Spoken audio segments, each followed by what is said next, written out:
مجھے تو سمجھ نہیں آتی غیرت کدھر چلی گئی، دینی غیرت کہاں چلی گئی۔ ہم پتہ نہیں زندہ ہیں، ہمارا زندہ رہنا جرم ہے اگر ہم ان کی مدد نہیں کر سکتے۔ ایسی کوئی بے حس اور بے غیرت قوم بھی کبھی ہوئی ہوگی؟ ہم نے تاریخ میں بے غیرتی کی بڑی داستانیں سنی ہیں۔ اللہ تعالیٰ قرآن میں فرماتا ہے وَمَا لَكُمْ لَا تُقَاتِلُونَ فِي سَبِيلِ اللَّهِ، اب تمہیں کیا موت پڑ گئی ہے، اب کیوں نہیں لڑتے تم اللہ کے راستے میں؟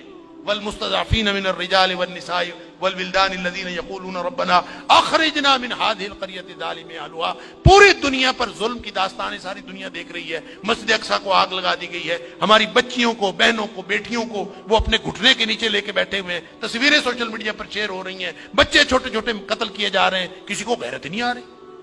مجھے تو یوں لگتا ہے یہ ہماری نمازیں، ہمارے سجدے کیسے قبول ہوں گے؟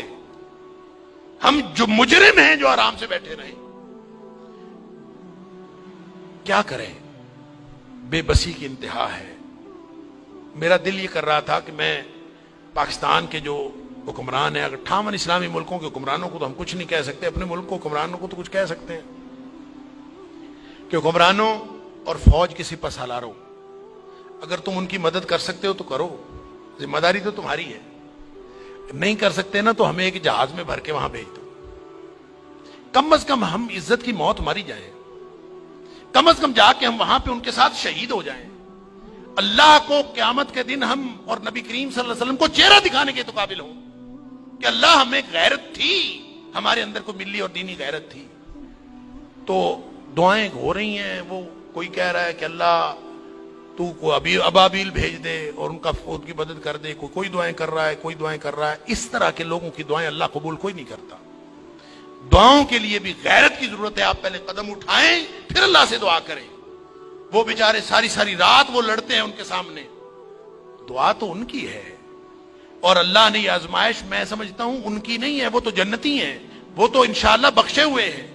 آزمائش یہ باقی ساری دنیا کی ہے، ہم ان کی وجہ سے مجرم بن رہے ہیں، اللہ تعالیٰ معاف فرمائے۔ تو یہ جب قاری صاحب پڑھ رہے تھے تو مجھے خیال آ رہا تھا کہ اللہ ان بیچاروں کے پاس طاقت نہیں ہے، وہ پتھر اکٹھے کر کے بیٹھے ہیں، توپوں بندوقوں کا مقابلہ پتھروں سے کیسے ہوگا؟ یا اللہ تو ابابیل بھیج دے، اور تو جس نے ابرہہ کو اور اس کے لشکر کو تباہ و برباد کر دیا تھا، اللہ اس دور جدید کے ابرہہ کو جو ہماری مسجد اقصیٰ کو تباہ کرنے کے لیے آیا ہے اور پوری ملت اسلامیہ دہشت گرد پھر مسلمانوں کو کہا جا، بدبخت پوری دنیا میں بدترین دہشت گردی کرتے ہیں اور پھر بات کرتے ہیں مسلمانوں کی دہشت گردی کرتے ہیں۔ میں تو سمجھتا ہوں پورے 58 اسلامی ملکوں کو اعلان جنگ کر دینا چاہیے، لڑتے لڑتے مر جانا چاہیے، اس زندگی سے وہ موت بہتر ہے۔ ہم نے کیا کیا ہوا ہے؟ کیسی زندگی، کیسا دین، کیا کلمہ پڑھا ہوا ہے ہم نے، کیسی قرآن کی باتیں، کیا قرآن کے دروس۔ ہم یہاں سکون سے بیٹھے ہیں، پنکھے چل رہے ہیں، موج میلہ پانی پینے کو مل رہا ہے، نماز آرام سے پڑھ رہے ہیں، سجدے آرام سے کر رہے ہیں، وہاں ہماری بہنیں بیٹیاں لٹ رہی ہیں۔ کہاں گئی غیرت ہماری؟ انا للہ و انا الیہ راجعون۔ مجھے تو یوں لگتا ہے کہ شاید یہ ہمارے آرام سکون سے کیے ہوئے سجدے بھی کہیں جرم نہ بن جائیں۔ اللہ تعالی ہم سب کو معاف فرمائے۔